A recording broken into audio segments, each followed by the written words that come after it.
sure. Okay, we are live. Gonna do just a quick audio check. And then go ahead and get started. Adam wanted me to let him know that we was live. Okay, I'll send him an invite to the after this. I'll send him an invite to the Discord because that's where essentially I'll have people in. Because I have a bot that essentially every time I go live, it sends out a message and tags everyone. So I'll put him in there. Let's see. Here, create dashboard. But we are live now. I'm just going to do a sound check so you can let them know while I'm figuring this out. Alright, give me a testing 1 2 1 2. Give me a testing 1 2 1 2. Let me see here. Testing 1 2 1 2. I'm trying to get to it. Testing 1 Follow it. I'm trying to get to it. Okay, good. I can hear you on there. Alright, hold on. Dropping mega frames right now. Let me wait for this to kind of pick back up for a second.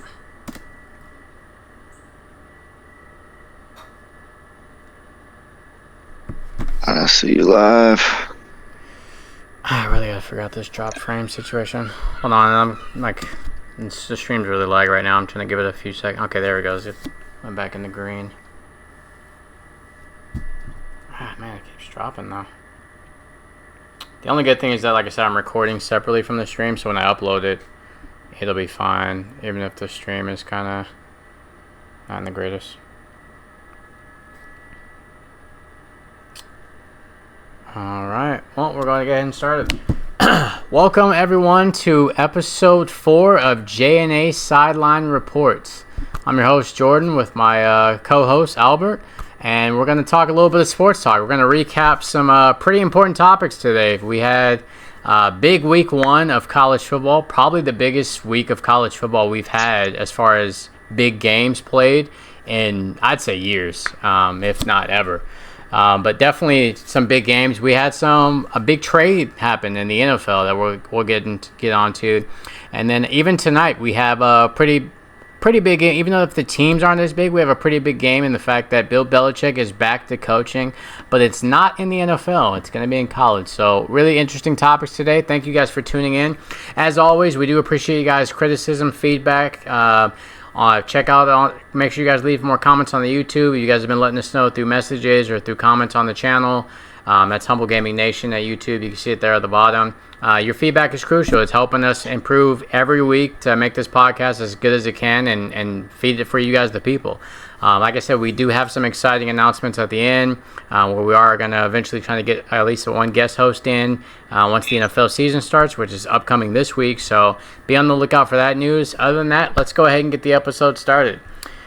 First topic of the day, we have to talk about the biggest news that's on everyone's ears that's been trending on Twitter for like at least the last 3 to 4 days, if not longer. Micah Parsons was traded from the Cowboys to the Packers for 2 first-round picks, a 2027 and a 2028 pick, and for the defensive tackle, 3-time Pro Bowler Kenny Clark. Albert, what are your first thoughts on the trade, how that's going to impact both teams, and what would you grade the trade? I think I was kind of shocked to hear that Micah Parsons was traded, to be honest. I know that Jerry Jones hasn't been the best on getting his guys signed early. Kind of takes a little longer and drags them out with the Prescott and the CD deals. So I was fully expecting them to get Parsons signed long term. Mm-hmm. I think the trade overall is going to be more beneficial, even though it sounds kind of weird, or more beneficial for the Cowboys. Mm-hmm. So you saw immediately you guys re-signed Deron Bland to a bigger contract. Kenny Clark, even though he's going to be Kenny Clark is going to be 29, be 30 years old into this season. He's still one of the better interior defensive tackles against the run, which is where you guys really struggled a lot recently. Agree. And then I think it allows you with those first round picks to get some edge rush help, whether it be another player or just in the draft. And then being able to lock down the DBs. I think Ravel, if he can come back from injury, I think the defense is not going to miss much. Mm-hmm. And then honestly, it might even be a little bit better because I think you got better in the run game with the Kenny Clark. On the defensive side for the Packers, I think it was much needed losing a Jaire Alexander. Mm-hmm. Bringing in an edge rusher like Micah Parsons could really help them. They have really good safety play and really good linebackers. And then obviously you're going to have young DBs now, so having a guy who can get after the passer is going to help them a lot. And I think that's a team that's going to score a lot of points. So they're going to be ahead in a lot of games, which I think will also help Parsons. Yeah. When he was his best is when you guys were ahead and he was able to just attack the passer, right? So... and I think you said earlier, I'll let you talk about that more than me, that he some injury kind of scares have flared up with Parsons. I didn't know about that prior to the trade. But I think if I graded the trade for the Cowboys, everybody's like, should have got more for Parsons. I'm like getting like you said, a pro ball defensive tackle who stops running 2 first-round picks for a guy that you wouldn't have signed anyways. I think was a great value. So I'll give them like an A- for the trade on the Cowboys side, and for the Packers, I think it's an A+. You get a guy like this is probably the best under. What is he? Is he still under 25? Probably 25, 26 at this point, Micah. 26. Yep. Yeah, so still, I think the best young edge rusher, that's not a Myles Garrett or the top 3 that we've talked about, the Hendrickson, the guys that don't name TJ Watt. Yeah, I think he's the next guy there, and then with his age, you know, he has at least 5 to 6 more years left of prime. Again, obviously, we'll see if that injury does anything about that. But for the Packers, I think it's an A+. You lose a Jari Alexander, you replace him with a Micah Parsons, and pass rushing. You know, defense wins championships. Having an elite pass rusher with an elite paired with an elite offense and some really good safety play out there in Green Bay, I think it's a really good move for both teams. Okay, really interesting top points there. Yeah, speaking of his injury, I just learned from Adam Schefter just a few hours ago. It's big news on Twitter where people are saying Jerry Jones may have finessed the Packers because we just learned that Micah Parsons has been dealing with some back tightness to the point where Cowboys actually had him on a rehabilitation program, kind of monitoring him day to day. It seems like his L4 or L5 in his spine has been really tight.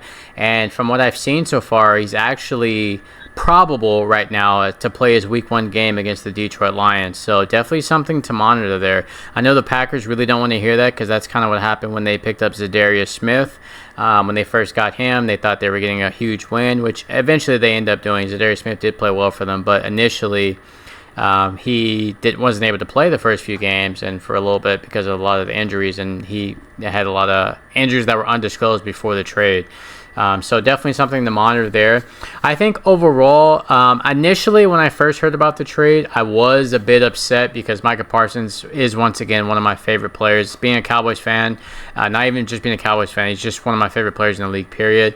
But I think when I settled down and I actually took some time to review the trade and give it my unbiased as I would normally do with any other player, I kind of realized that the trade actually was a really good move for the Cowboys. And my reasons why is, one, Micah Parsons, even though as elite as a pass rusher he is not very good, if at all, in the run game. And the last year, specifically the last year, but the last 2 years, I'd say, we have been absolutely abysmal in the run stopping the run.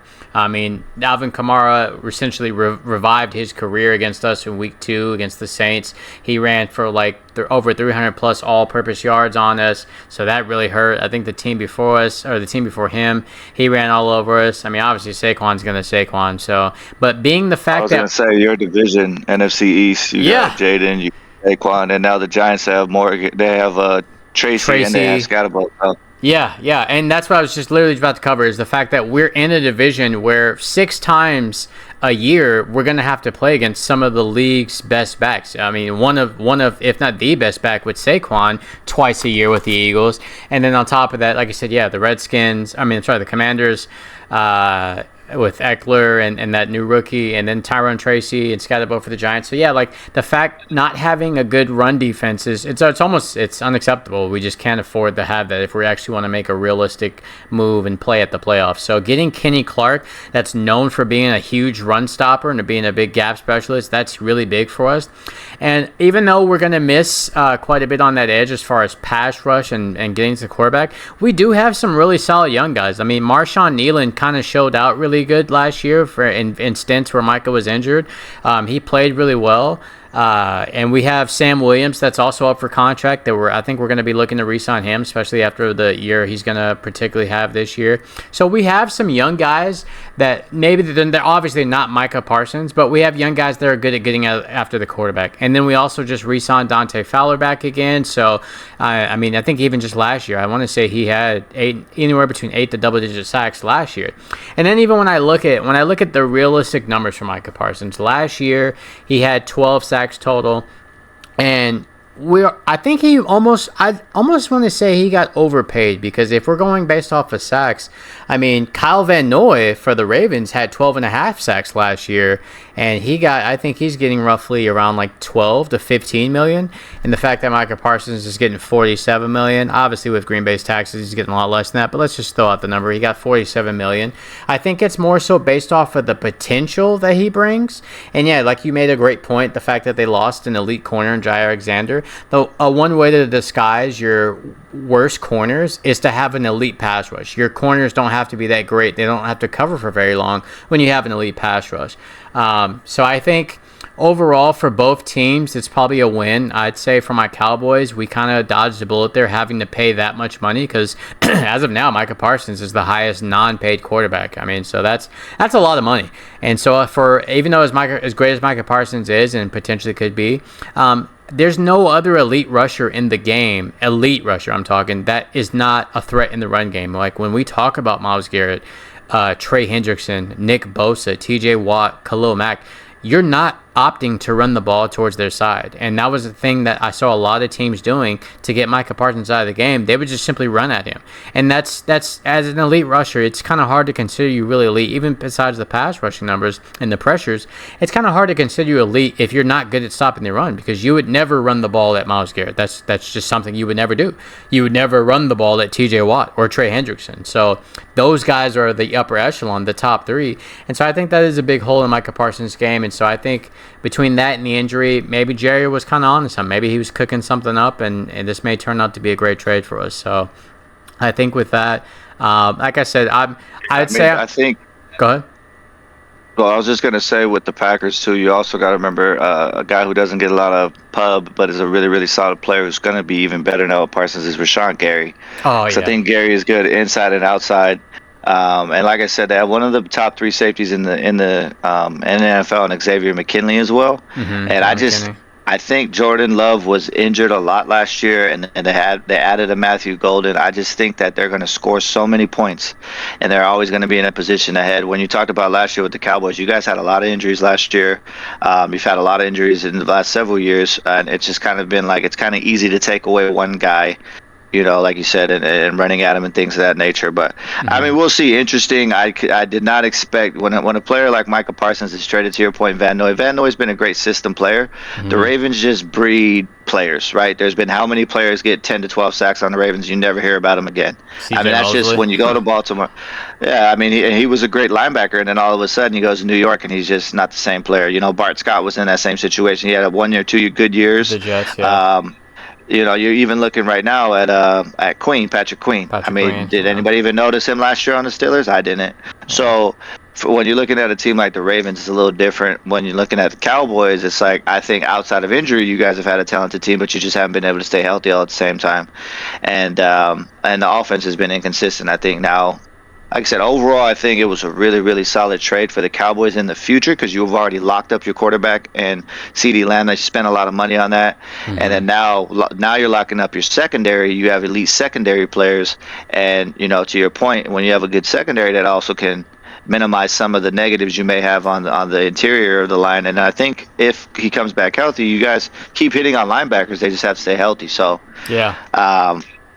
Yeah, overall, I just think it was a surprising trade because it's Micah Parsons. I mean, even he's probably top 12, top 10 player in the NFL. I'd say he's earned that. So, yeah. So I think he earned his money, and I think he also looking at, like you said, there's more potential too. He's only 25. Mm-hmm. So. Yeah. No, definitely.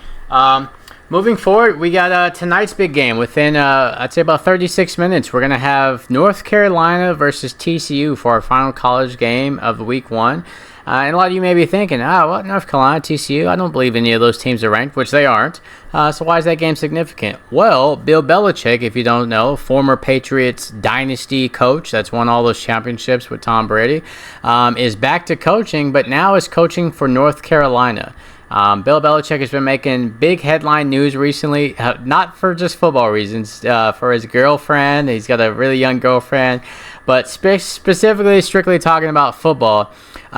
Let's talk about what Bill Belichick can bring to a college team. How do you think his coaching style, his demeanor, how do you think that's going to fare? Like, do you think that's going to be a bonus for North Carolina? Do you think the players are going to be able to accept what he brings?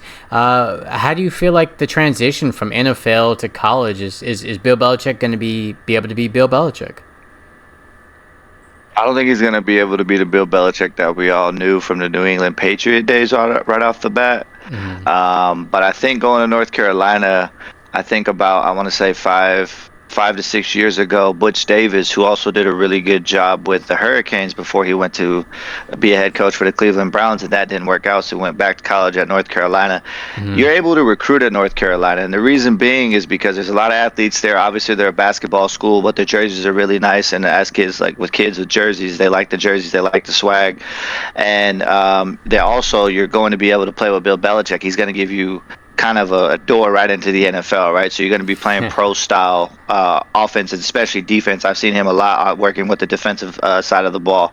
But I also have heard him in some of the interviews. He said he's a little more softer on the kids, right? They're not grown men. And I think that's going to be a little different for all of us to see. I think he's still going to be Bill Belichick. When he's in the media, he's going to be very boring, and he's not going to give you anything. But I think when you listen to his Patriot players, I don't think he's as hard as everybody says he is. He's hard on you because he wants the best out of you. Mm-hmm. So he reminds me like kind of a different sport of Greg Popovich, where like he's going to get the best out of every player, and he's going to take away what you're great at. So I'm excited to see what he does with that defense in year one. Yeah. I think offensively he needs to build his team up. I'm gonna be honest, I can't name you one player on North Carolina's roster right now. But I will after tonight, because we're all going to watch Bill Belichick. It's going to be exciting to see. ACC is very powerful right now. If you're looking at ACC, I mean, there's a lot of really good teams that they were playing and competing with, and they look just as good, if not better, than the SEC and the Big 12 or the Big 10, right? So for me, I'm looking at him. I just want to see how his guys will take some of the coaching, especially at the quarterback position, and then I want to see eventually who his offensive coordinator becomes, because I think defensively he's going to make them elite really quickly. Yeah. Quickly before I go in, shout out to Sando916. Thanks for the follow, brother. And he is still rocking those cut sleeve hoodies. I mean, Bill Belichick, if he's not anything, he's going to stay hip. I mean, with the new girlfriend, North Carolina swag. I mean, we got some big names showing up to the game. We got Michael Jordan showing up to the game, the biggest name. And then as far as alumni, we also got Julius Peppers showing up. A lot of other big names that are former North Carolina alumni. So I think just the publicity is going to kind of help North Carolina get some of those recruits. So big shout out to that, and thanks for the follow, Sando. I think as far as the transition, I mean, we have seen it go the other way, where we saw a college coach go from college to the pros, and then we saw where one of the biggest, if not the biggest coach name we can think about, where it didn't work out from the pros, and that's Nick Saban. A lot of people don't remember, he went and coached for Miami Dolphins for a year. That was the year, matter of fact, they had Ronnie Brown, and they ran the Wildcat offense over in Miami, because I think their quarterbacks kept getting hurt, and so they were just like, you know what, let's just run the Wildcat. And it was actually very successful. They had I think their biggest upset was against Bill Belichick's New England Patriots, speaking of him, with that Wildcat offense. They surprised them. They were not favored to win that game at all. And so it was a pretty big system. They won about 6 or 7 games for that. After that, it kind of fell off after the season, but very notable there. But as far as his coaching style, I definitely think I'm excited, really, just as you are, to see his defense, because that's what Bill Belichick is known for, is shutting down whatever you're best at. And I'd also want to kind of give a tribute to his quarterback development. I mean, every quarterback that's been under Bill Belichick, one has been a good system quarterback. I mean, he's coached the GOAT in Tom Brady, and also they've gotten paid. I mean, we think about, even though if we may not agree or like them as much now, we think about players like Jimmy Garoppolo when Tom Brady was suspended for 4 games, the Deflategate. Jim Garoppolo was able to come in, lead that team to some 4 wins, and then he ended up getting a big contract with 49ers after that. Now, as far as how well he did get that team to, I want to say, at least an NFC conference. I'm not sure if they made the Super Bowl that year. I'd have to double check. But I do know they made the conference that year, and he had a pretty successful career there. And then he ended up getting paid again by at the time, Oakland Raiders. And then we got Jacoby Brissett, who also ended up coming out of that system and got paid by the Indianapolis Colts, and he was their starting quarterback for a while. So he's good at developing quarterbacks. I think the only fall off he had was with Mac Jones. It didn't kind of work out there, but we can attribute that to a lot of different reasons. As far as the quarterback for North Carolina, I am familiar with some of the roster because I did in College Football 26 start Dynasty with NCAA, and I played a game with them online. So as far as their quarterbacks, I know they do have a really solid young freshman quarterback. I don't know if he's starting tonight, but even if he's not, they have a good future, and I think Belichick could do a good job going ahead and developing him. He's a dual threat quarterback. And I think I want to say both of their quarterbacks are dual threats. So that's probably going to be something that he hasn't had in his career as an actual mobile quarterback. Interesting to see how he utilizes that. They do have a couple of good solid linebackers, maybe one good defensive front line man. The running backs, I'm not so keen on. I'm a huge running back guy. I love and I feel like I'm a pretty great evaluator of talent when it comes to the running back position. I'm not in love with any of the North Carolina running backs, but maybe today they may prove me wrong. So I'm interested to see what they get at. But really, I'm just really wanting to focus to see how Bill Belichick is going to just try to shut down TCU's whatever they're best at. I believe TCU is more of an air raid offense anyway, so I'm really curious to see how does he kind of shut down that quarterback. So, and then the fact that he's going to be able to give them some real NFL defensive looks like Matt Patricia did against with Ohio State against my boy Arch Manning and the Longhorns, which we'll get to. I'm kind of interested to see how he implements some of those same stunts and some of those concepts because that's really crucial in college. A lot of players don't get to see that. I mean, they don't get to see it at all because they're used to some of the basic, looking at Tampa 2 coverage, some of the same coverage and stunts. I mean, Nick Saban, he implemented the 4-2-5 with Alabama, which was kind of, at the time, revolutionary. So I'm interested to see what Bill Belichick's going to bring. But I do agree with your point. Yeah, I feel like he's going to be able to he's going to reach the youth. He's kind of, I'd say he's softened up a bit over his years. So I think his coaching style is going to be able to work. So going to be interesting to see what he does there. I just had to look it up, but his offense coordinator is Freddie Kitchens, who was the coordinator for Baker Mayfield when he was in Cleveland. Mm-hmm. And so, I mean, there you go, another offensive NFL talent, right? And then his coordinator is actually his son for defense, so it's Bill Belichick calling the play. It's gonna be a Bill Belichick defense, so that's gonna scare a lot of teams in the ACC. And I don't think we have North Carolina this year, so I'm happy about that as a Miami fan. Okay, speaking of Miami, let's talk about we had a lot of big games. We hyped you guys up about the big games. Let's start with the biggest one. The first game was Texas versus Ohio State. Being a Texas fan, I got a little bit of mixed feelings. I'm happy to see us get our first game in. We only lost by a touchdown that game. And honestly, I think the refs heavily influenced Ohio State's first touchdown because, I mean, that was a huge defensive battle back and forth. I would say we probably would have made it to the fourth quarter 0-0, and it would have came down to one team making a mistake at the end of the game to decide it. But unfortunately, we did get a lot of penalties on one drive, which led to an Ohio State touchdown. So that kind of put the momentum back on us to kind of be in a rush to score.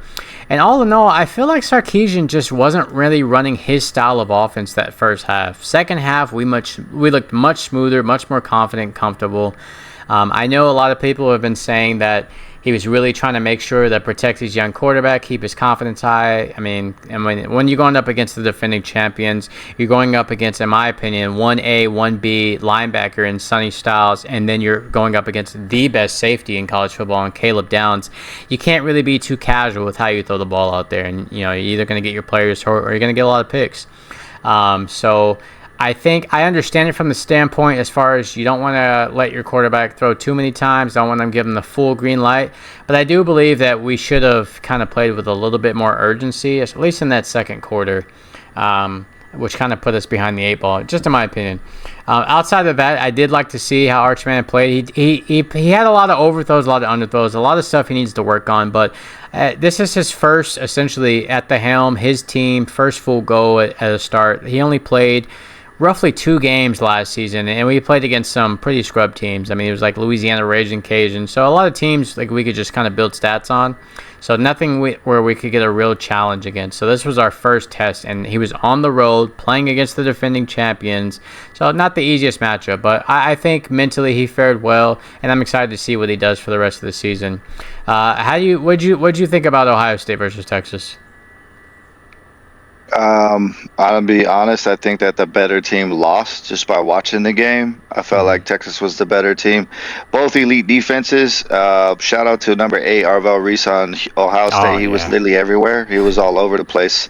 And with all those, with Hill on your guys' side and Styles and Caleb Downs, he definitely looked like the best player on both teams. For me, though, when I'm looking at just going off stats here, too, like you guys, 336 total yards to only 203 for Ohio State. You guys had more 4th down conversions out of 5. They only had 3.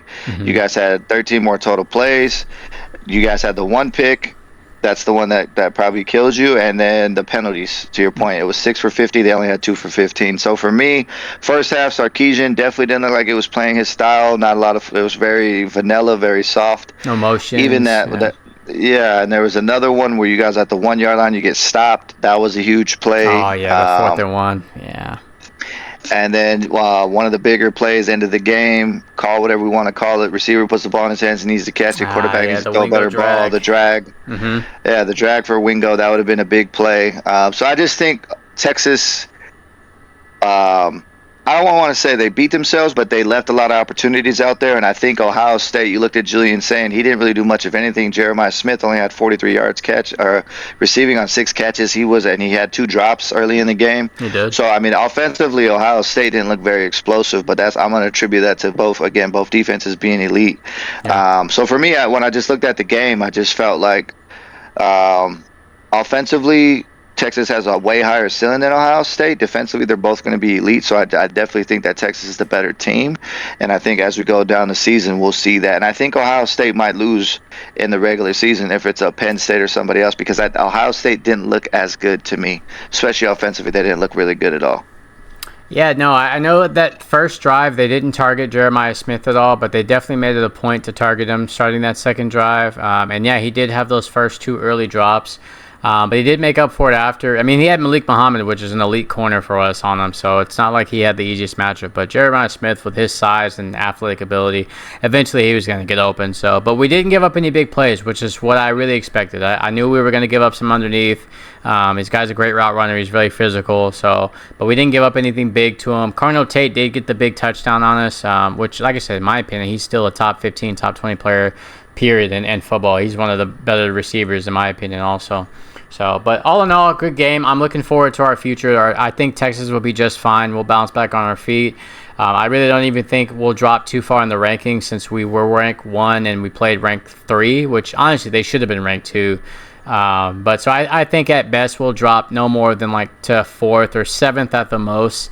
Nothing too crazy, since they were a high-ranked team. We're a high-ranked team, and it wasn't a blowout. It was only a 1-score game.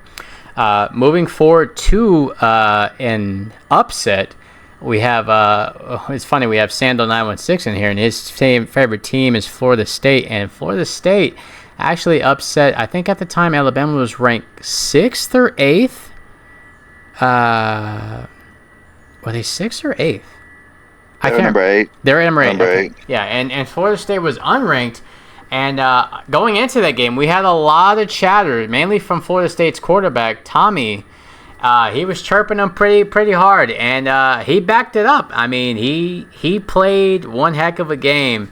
Alabama did not look like the Nick Saban Alabama. I know that's a hard comparison. That coach he's got an uphill battle. He's going to be compared to that all throughout the year and the years to come, but that's kind of, you got big shoes to fill. And a lot of people looked at that game and saw some of the things, like I saw a couple of low effort plays.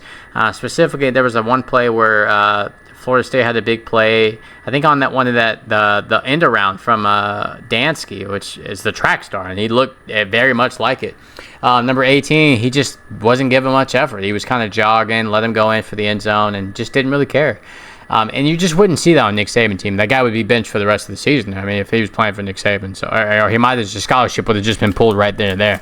So. Kind of interesting to see an Alabama team with not as much fight as I'm used to. Even though Florida State, they have a lot of great prospects. I know they just brought in some new coordinators. They got the transfer at quarterback. I mean, their running backs look solid. Their that DB, I forgot his first name, but Little Jr. That you want to talk about someone that was all over the field? Little Jr. was literally all over the field. Like he was making play. He had pass breakups. He was making plays, stopping in the run. He's the safety for Florida State. I mean, this guy was literally everywhere. I was excited to watch him every play. I was excited to see what he was going to do. Earl Little Jr. Thanks, Sando. That kid's going to be a stud. So definitely someone we'd want to watch out for. And then they also have a D tackle. I think you said his name is Wynn. He was very disruptive in the run game too. Alabama's first couple of drives, they were really aggressive in running the ball. I mean, like it almost looked like all their running backs were elite. Then Florida State started to control that run game a bit more, which forced Ty Simpson to start having to air it out a little bit more. And so I think Florida State, they were just hungry. They came in as if they were the higher ranked team. They were ranked 8th, and Alabama was unranked, and they played like it. I was excited. It was a very exciting game overall, even if you weren't a fan of either team. Very exciting game to watch. And Florida State. I can't wait to see where they end up on the rankings after the game. What are your thoughts? Yeah, I mean, to the point of this is not a Nick Saban team anymore. The words I've been hearing around the game is Alabama played soft. And that's never anything you would expect from an Alabama SEC team. Like we talked about before in the predictions, I was wrong. I predicted this to be a pretty heavily win in Alabama's favor. Because if you look on paper, they're a number 3 team in the nation, right? And then you go out there, Florida State, Tommy Castellano's actual words were, they don't have Nick Saban over there to save them. I don't see how they're going to stop me. And, I mean, when somebody can just say that to you, Kalen DeBoer, that's why I said he's on the hot seat. Yeah, you might have went to a national championship with Michael Penix as your quarterback, but that's because you have Michael Penix as your quarterback. You're in Alabama now, and last year they lost 3 games to unranked opponents, and they start the season off with another loss to an unranked opponent. All due respect to Florida State, they look great. They looked fast. They look like a Florida State team should look. Yeah. It doesn't matter who they're playing, but this team is coming off of 2 wins last year. So that team came off of 2 wins. Yeah, they got to transfer quarterback, some nice young players, but for them to go out and pretty much dominate Alabama throughout that game, over 200 yards rushing. I mean, that's just these are just things you don't think of when you hear of a team playing against Alabama, especially when the quarterback is going in there saying you can't stop me. Yeah. So Ryan Williams was a non-factor. Simpson had to throw the ball 43 times. I'm sure that's not what they want to do. No. The time of possession was pretty even, but when you can't stop the run game, and if you're looking at Florida State team, the biggest thing about them is can Castellanos actually pass the ball? But I mean, when he's running the way he was running, you don't never have to figure that out. So for me, I think it was a good win for Florida State. I think it's a good win for the ACC. Like I said before, I thought Florida State was a couple years away because they do have some, like you said, some really good young freshmen coming in that they did. The recruiting they've done really well. And Norvell's a good coach, but I just think the DJ, the quarterback last year, was just so bad. And then, like you said, with Gus Malzahn being offensive coordinator now, they got a new defensive coordinator over there who actually runs a 3-3-5. So if anybody, that's my college football defense. So I know how messy that could be. When you got guys, safeties and linebackers that can move like they can, that's why I said, hey, when Florida is good, it's good for college football. When Florida, Texas, Ohio State, when the Blue Bloods are out there, they're good. It's exciting for college football. But big win for Florida State, bad loss for Alabama, and I think DeBoer could be potentially 2 years and probably done pretty quickly in Bama. Yeah, no, very exciting. And speaking of that run game, I mean, one player that stood out to me a lot was I think his name is Lucas. That kid's fast. And then speaking, like I said, I did mention Dansky, the track star. He had 2 end arounds, and the first one he took it to the crib, and the second one was pretty much almost to the crib too. I mean, that guy's just that guy's legit. So I'm excited to see. I don't know what Florida State the rest of their schedule looks like, but if they played anything like they played last on Saturday, I think they're up for a good season. I definitely do want to see Tommy be able to kind of sit in the pocket and make more than just one read and take off, but he was able to get away with that this game. So hoping to see development-wise, especially like when I think about a NFL type quarterback, if that's what he aspires to be, he's definitely going to have to be able to make some reads in that pocket. One player that he reminds me of that's kind of the same, and like, you know, they could move really well in college, but they weren't able to do much in the pro level, is someone you see getting benched right now for the Colts, Anthony Richardson. Really strong arm, fast legs, but, you know, is not very good at reading.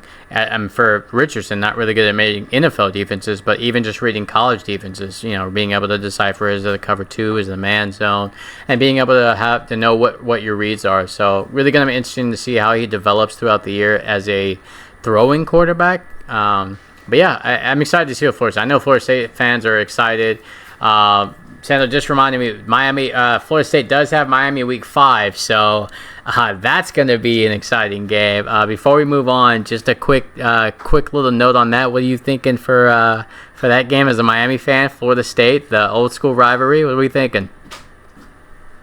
I think it's going to be a more entertaining game than last year's was. Last year's was kind of pretty bad for Florida State. And I mean, so the good thing is that means we get to wrap up the state of Florida early this year. Last year we beat Florida State and Florida, and we're just going to do it again this year. But it's going to be a little more fun. It's going to be more exciting. You know, the Doak Walker, we hate that little war chant. So, you know, we're going to go out there and show them what the U does. The crazy part is when we'll get to this in the Miami game, but Miami's offense looked pretty good against really good defense. And some of our best players weren't even playing because of injuries. So it's only going to get better. Yeah, all right. Well, like I said, I can't wait till week 5 we get to talk about that game. We might even have Sando on the pod to talk about that game previously, so really going to be some exciting there. Our next big game we want to talk about, speaking, we just mentioned it, Miami versus Notre Dame. What about LSU Clemson? You want I'm sorry. Yeah, we do want to. Yeah, that game was before that, so we want to we want to get that LSU. So we had the Tigers versus the Tigers. We got to play in the quote-unquote what they consider the fake Death Valley, which is in Clemson. The real Death Valley is in LSU, probably the number one ranked stadium to play at, the worst stadium to play at because of the noise level. But Clemson does have their own traditions and their own stadium hype. So, but what I got to see from that game, I would say it was great high-level play from both quarterbacks. I think Garrett Nussmeier stood out a bit more to me. He looked a lot more poised, made much better decision-making. Klubnik at sometimes seemed a little bit rattled, but overall, I think they both made great decisions. I think and kind of as I expected, the LSU corners were gonna ball out. When I look at their freshman DJ Pickett, as I predicted in the last one, I told you I was excited to watch him. I believe I saw the numbers. He was only targeted once with 0 yards allowed, and he had a 38.9 passer rating against him. So. Yeah, he's legit. I mean, that guy, he's still, I think he's like 6'4". Like he's just a speed demon. I mean, like I said, the guy's got a bright future ahead of him. He's definitely going to be a top draft pick in a couple years. So really going to be excited to see that. I have to move to safety because he actually got up to 6'5". Wow. Yeah. Yeah, I mean, he definitely could play. I mean, the fact that we've seen it pretty at times where a corner is moved to safety, and the fact that they learn good cornerback techniques when they do move to safety, it kind of actually helps them out. So will be interesting to see if they do end up making that move. But right now, that kid is a problem for LSU. So I'm not sure who else is on the rest of their schedule, but I would definitely watch out as a receiver having to go and play against LSU, especially if it's going to be a home game. That's definitely going to be detrimental. But all in all, like I said, I feel like it was a very good game. It was back and forth. What you want to see from two top 10 teams, especially with two Heisman favorites with Garrett Nussmeier and Cade Klubnik. All in all, I was pretty excited about the game. LSU ended up stopping Clemson on the final drive to seal up the game. So all in all, it was a pretty good game. What are your thoughts on it? I'm just going off. I didn't get to see much of the game. I did kind of rewatch a little and see some highlights. I think that LSU looked as advertised, right? Clemson right now, if you're looking at Clemson, they're very strong on defense. Their offense is a little suspect outside of the quarterback. And you could see that with the fact that, Klubnik was 50% passing. Harold Perkins Jr. was also really good for LSU. He had a sack. He had like 7 tackles. Obviously they have really good, they have elite corners over there in LSU as well. And then you look at the Clemson side, you have their Sammy Brown and you have Wood as their linebackers. They were all over the field for them. But then you also look, LSU, Durham is a guy that not a lot of people talk about. He's a really good running back for LSU, so that kind of helps even it out. And Anderson is a speed guy. He's another one of those LSU U right now for receivers. Yeah. He's up there with them. He's a tall, fast receiver. And Nussmeier does make good decisions. So for me, I looked at it more as like Dabo kind of, he doesn't do the transfer portal at all. He's always about recruiting. And I think after this season, Clemson might be on a downturn unless he does change that a little bit, because defensively they have A.J. Terrell's younger brothers over there. Like we talked about, the linebackers, they have good safeties. They have good defensive line. All those guys leaving to the draft. They're probably going to lose 10 of their 12 starters to the draft. Offensively, you're going to lose your quarterback. And they had no run game at all. So for them to not have a run game, I don't think they have a true number one receiver. Offense is going to be a struggle for them, but they have I think still a top 5 defense. But I think LSU is going to have a top 5 offense when it's all said and done, as well as have that good defense. So LSU is definitely going to be back this year in the SEC. Again, this is good. When LSU is good, when these teams that we know about are good in college football, we have more, especially with the 12 team playoff. It's just going to make for better games and better football. So for me, I looked at it. Yeah, for me, I looked at it as LSU maybe should be ranked a little higher in the SEC and just in overall. And then you looked at the Clemson. I think Clemson is being a little overvalued just because of Dabo, because I don't think their offense is very good this year. Yeah, and Klubnik, but at the end of the day, if you have a good, back to the Florida State point, they go from DJ, I can't say the guy's last name, we're just going to call him DJ Terrible, DJ, to Tommy Castellanos, and then all of a sudden you have a revived team around you because they believe in the quarterback. Clemson, they believe in Klubnik, but there's just nobody there. So it's like you can believe all you want to. They don't have a Danzy over there that can give an end around and can just take it to the crib. They don't have those guys right now at Clemson. So for me, I'm looking at it like he's going to have a rough season, but I don't think it's because he's a bad quarterback. I just don't think he has a lot of weapons out there. Defensively, they're going to be in a lot of close games like this, because again, LSU was a great offense and they were still only able to hold them to 17 points. I think that's huge for the Clemson defense, but that's how they're going to be winning games this year. I think they're going to be in that 17 to 21 point range is what their offense is going to be, but their defense isn't going to give up more than 13 to 17, so they're going to win a lot of close battles like that. Yeah, agreed. And Sando commented that linebacker number 17 for Clemson was everywhere. Yeah, that guy was making a lot of plays. I think LSU is always known for at least good DBs, but. Well, that's my favorite guy's name. That's Woodass, bro. Oh, that's is it Wesley Wood? What's his first name?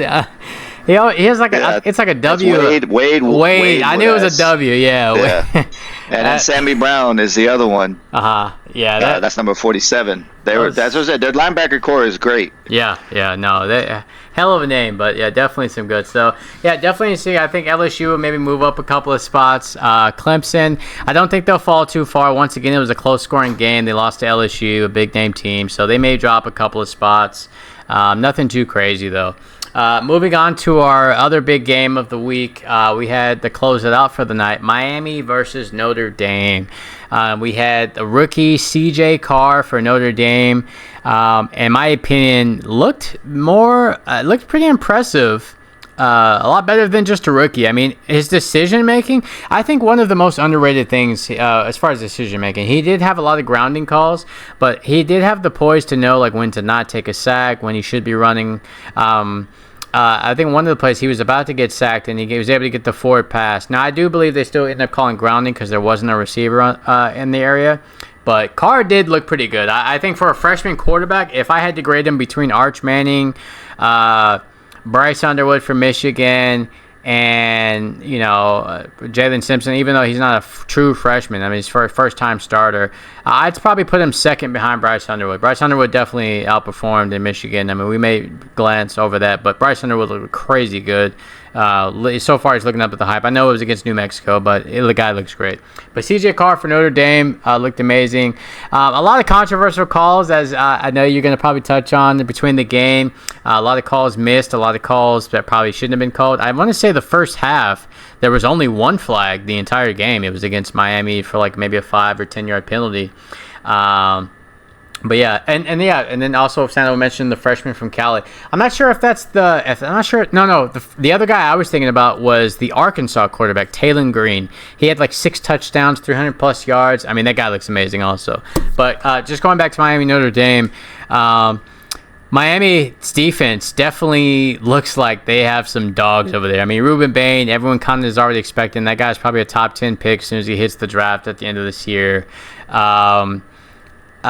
Justin Scott in the middle. I mean, he was the one who forced that fumble. The guy just looks like an absolute monster. It's like, I mean, the guy's freaking. And for being a big D tackle, he's actually surprisingly fast. So, because he got out to that screenplay pretty quickly. So yeah, that guy, that front four is looking pretty nice. They actually had another guy over there made a couple plays, but I'd say the secondary was pretty solid too. That front four was just putting a lot of pressure on. It was really hard to ignore them.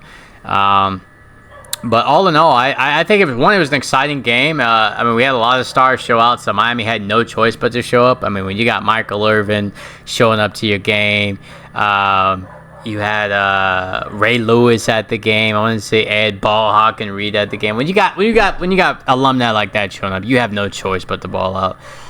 And like I said, I believe they did. So I know you want to get into it. So let's go ahead. This is your team. How do you feel about your team? How they did? And even though you played against them, how'd you feel about CJ Carr?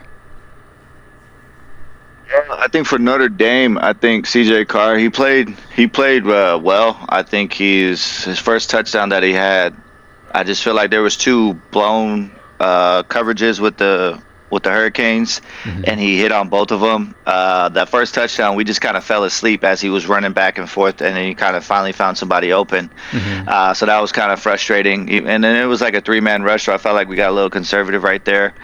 He had a lot of grounding calls. They didn't really let him run the ball or throw downfield. I don't think they really trusted him. If you notice, a lot of his was short to intermediate screens. Yeah. But the biggest surprise for me was they didn't really use Jeremiah Love. We were going into this game, everybody saying he's the best running back in the nation, and Carr actually out-carried Jeremiah Love 11 carries to 10. Yeah, so that was extremely. And then you even remember that drive where they actually had the run game going. That was Price, the backup, and that wasn't Price. Love. Yeah, he got them all the way up to the goal line. Yeah. So for me, I don't understand that or why that was going on. Although we still controlled the run game, like you said, the front four played really well. The other guy that you didn't mention I think you said is Akeem Mesidor, number 3. Akeem Mesidor is super underrated. Nobody really talks about him. He actually led the team in sacks yesterday. He also led the team in pressures. That 99? So he's a beast. You said number 3. Never mind. Oh, that's number 3. 99 is Moten, and Moten is the secondary. He's the nose tackle where Justin Scott is kind of like the pass rush D tackle. He's the run blocker. Okay. Yeah, and then you're looking at, defensively, I think we played okay. I don't think we played to the best of our ability, but we played way better than last year. Last year, we gave up way too many big leads. We gave up way too many big plays. Again, like I said, the 2 blown coverages when we gave number 9, when Torre didn't really finish his going into his zone coverage, and then they had a huge, 40, 50-yard play with number 9, the tight end down the seam. So that was one of the bust coverages. But other than that, the secondary played really well. I mean, there was even a jump ball where Frederick played great defense. Malachi Fields just made a great catch, number 0 on the sideline. But that was great defense, right? He was there. There's none more you could want. Obviously, Bain got the pick, but you look at Keontae Scott, he's another transfer. He was in the nickel. He was everywhere, number 0. I was going to say, is that number 0? That's the guy that dropped the pick, right? Yeah. I mean, he's the one who he jumped so high in the air, he missed it, but then he kicked it, and then that gave Bain enough time to come under the ball. Which is a tribute to Bain's pursuit, because you got to remember, the play was all the way on the opposite side. I mean, Bain could have just kind of stopped there. His job was done rushing the quarterback, but he stayed with the play. So that kind of goes to the coaching and just to the relentlessness of Bain, to still stay with the play, to be in a position to make the pick. Well, and that's the thing, right? That's why they asked Ruben Bain after the game, how did he feel? How was he there to get that ball? And Corey Heatherman is our new defensive coordinator who actually turned the Minnesota Golden Gophers into a top 5 defense last year, and that's why he's in Miami. What he preaches is everybody swarm to the ball. That's what our coach preaches. Everybody should swarm to the ball. So that's all I was doing. I was doing what coach taught me. I just looked up and I felt something in my arm, so I started running. I didn't even know I had the ball. So and so, I mean, Ruben Bain is a beast. Everybody knows about Hurricane Bain. If you watched the Miami Hurricanes at all, he was injured last year, so now he's fully healthy, and you see what a fully healthy Ruben Bain can do. He can ruin games. That last drive, him and Mesidor just completely won the game. I mean, two sacks in a row. The move he did, that was a highlight for, he just, shoulder blasted the guy out of the way after blowing past him. I mean, I can't even describe the move. It wasn't a traditional move, but it was definitely something. It was like a Ruben Bain move. It was just get out of the way. I'm getting the quarterback. That guy's a freak beast. So him and Mesidor kind of shut it down. Offensively, Jordan Lau I did see, since they need to get better at college football reporting. Jordan Lau actually did get injured, and so did JoJo Trader. So I guess JoJo, if you looked at the 2 plays JoJo got, and this is one thing I'm going to say throughout the entire game, which made me very upset that we got a holding call, is Notre Dame could not guard our receivers, and they were holding the entire game. And especially Carr. I think his name is Christian. Is it Christian Carr? It's number 6 for the DB for number 6 for Notre Dame. Yeah, I forget his name too. I mean, I'm just gonna call him Holding because every time I saw him, he's holding somebody. Their actual Leonard, number 15, is the best corner in the nation, and really? And if you also think about it, Notre Dame, they're returning 20 or 22 starters who just went to the national championship. So this is not a team that needed to learn. Whereas Miami, you got a new quarterback coming off of elbow surgery, you got new, completely different wide receivers. New running back room, new center. So everything is brand new. So for me, what Carson Beck was able to do, CJ Daniels with the catch of the year, that was a jump ball. But nasty. Even with Cam Newton saying earlier today, is hey, as a quarterback, you want guys around you who are going to give everything to make a play. And as a receiver, you just want a quarterback to let you make a play. And that's what I think we got to see last night. And it's only going to get better because JoJo Trader didn't really get to play. Jordan Lau is our most explosive back. But you saw how deep the running back room was, and that's what I talked about. I mean, you saw Brown. He was in there, and he had as many carries as Fletcher, and you saw that touchdown where he just pulled people into the end zone. So the run game is really good. I didn't like that we just kept doing an inside zone run. I'd like to see more stretch runs, even though they talked about our interior. I felt like Notre Dame's interior defensive line played really well against our offensive line, and we have a good offensive line. But overall, I think the game would have got out of hand if the referees didn't kind of take over a little bit there. And I think that the play calling got a little lax as well. Once we went up 21-7, we got really conservative, which was weird for me. But after, like I said, looking at the game, I think it was more so they didn't want to have Carson Beck do too much, and when we lost so many offensive players, that's when the scheme probably changed. And you look at a guy, Malachi Tony, the world knows about him now. As a Miami Hurricane, I knew about him, but now the world gets to see number 10. Why I was so mad he wasn't in college football 26, because this kid is 17 years old. He actually was able to go into this class. He's not supposed to even be here till next year's class. He's only technically 17 years old. So you're seeing what a 17-year-old could do against the number 1 corner in the nation. I mean, he looked like the best player in the field last night. So to speak briefly on their run game, I think Miami kind of ran towards their strength. I mean, I feel like Lyle, and you mentioned Pringle, those are more your speed backs, so those are the guys that are going to be running that stretch. I think with Fletcher and Brown, those are the guys you just want to get in between the tackles, have them run through somebody. So I think the play calling was probably was vindicated based off of who their personnel they had in at the time. And if I had to rank, I would say the running backs that I saw, I would definitely put Brown. I mean, Brown looked as hungry as could be. Like, the guy just looked like he just wanted it more than everyone else every time he ran the ball. Reminded me like a Marion Barber from the Cowboys. He's an aggressive runner.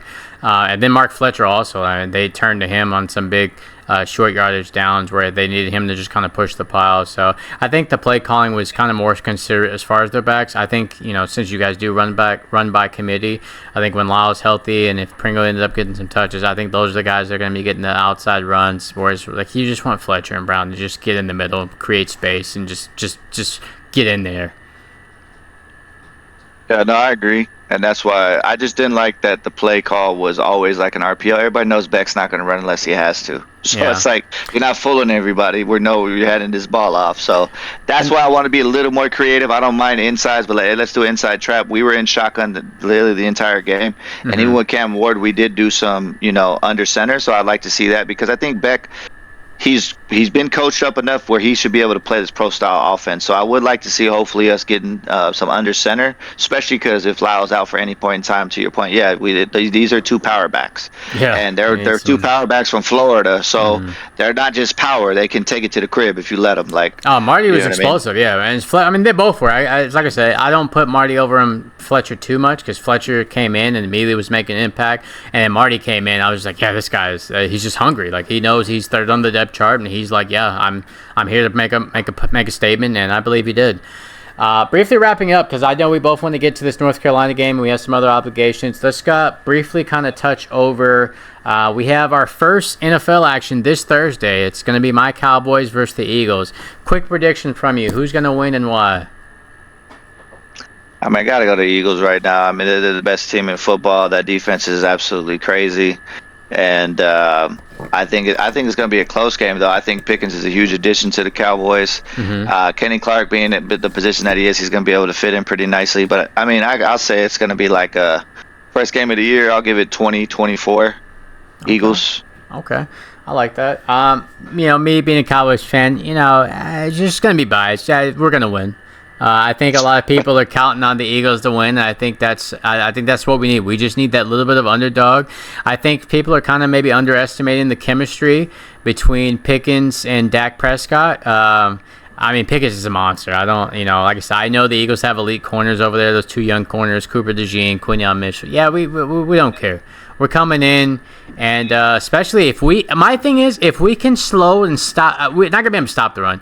If we can slow down the run, just slow Saquon down just a little bit, I think that's all we need to kind of get a little bit of edge. It's a divisional game, too, so people have to remember these teams aren't going to play each other as if they play the rest of the defending champs or not. It's a divisional game. We see each other twice a year. Everyone knows how the other opponent plays, so they're going to have to try to do something slightly different. But, Sando also he's got the Cowboys in this game. He said Eagles going to have that Super Bowl hangover. I agree. I think between that, the fact that it's a divisional game, everyone's kind of pulling for the Eagles. They're just blatantly expecting them to win. I think Cowboys may come in and surprise them.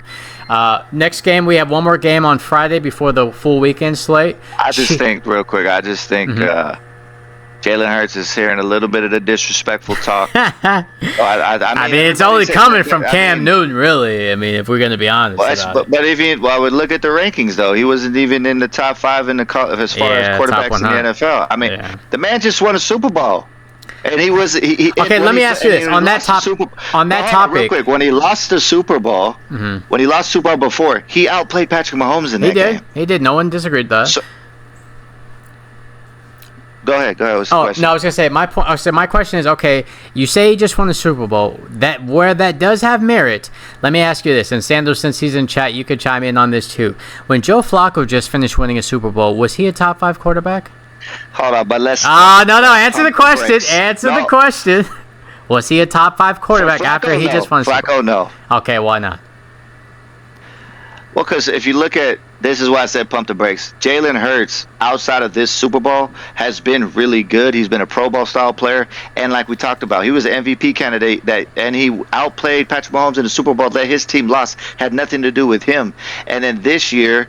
Yeah, you add Saquon, so it makes the job easier. But that Eagles defense is what shut down the Chiefs. Was legendary, and that's great. But with Flacco, it was all about the defense, and that's why even as Sando he's a Ravens fan. He'll let you know. That's why we call him Joe Flacco. That's why we call him Joe Flacco, dog. Like, he won a Super Bowl with an elite defense. He had, I think they had Ray Rice, right? Or they might have just right away. Or he had Ray Rice for a lot of his career. He had Anquan Bolden. He had good players. It might have been Jamal Lewis with them, right? Sandro, correct me. Was it Jamal Lewis who won the Super Bowl with them, or was it Ray Rice? So for me, I just looked at Flacco and Jalen Hurts, completely different quarterbacks. I think Jalen Hurts is a way better quarterback than Flacco.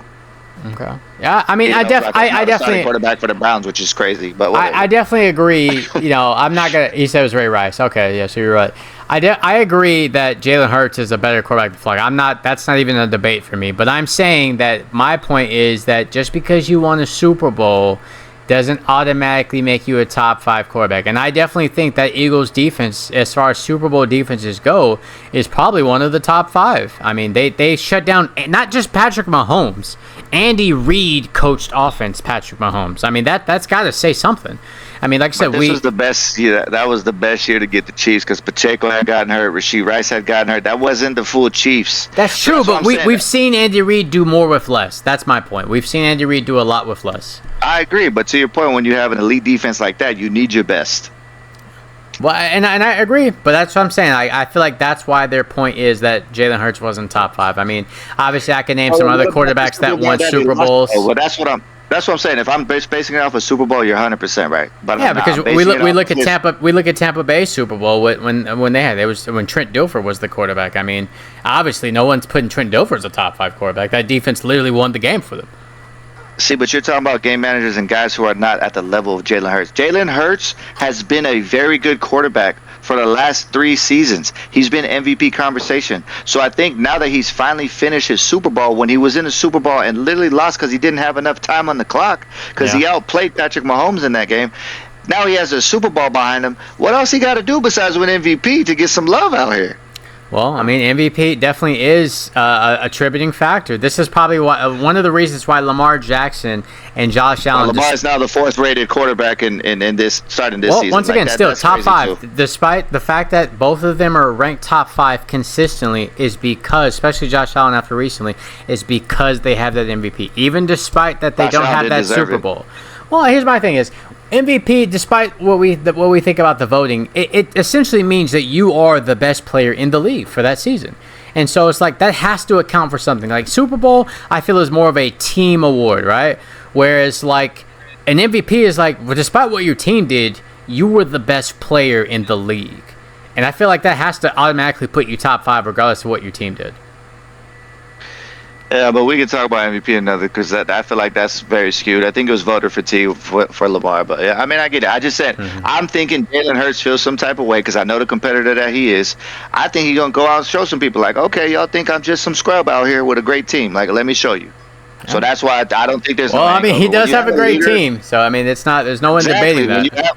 But that's the thing is he's the leader of that team. And the way that he leads, the way his mindset, I don't see him letting his team have a Super Bowl hangover. I just can't see it. All right, well, that's it for this week's, folks. We did hit our time limit. We have a lot of great topics to talk about. You know, me and J&A, we could go on for hours, but we are going to keep it in a timely manner. We do have some big games coming up this weekend. So, once again, make sure you guys tune in, follow us on YouTube, Humble Gaming Nation. Check in next Monday. Like I said, we're going to have another great show for that Monday. Might have a surprise guest. We'll have to see. We'll work that out. But thanks for tuning in, guys, and we'll check you guys on the next episode of J&A Sideline Report.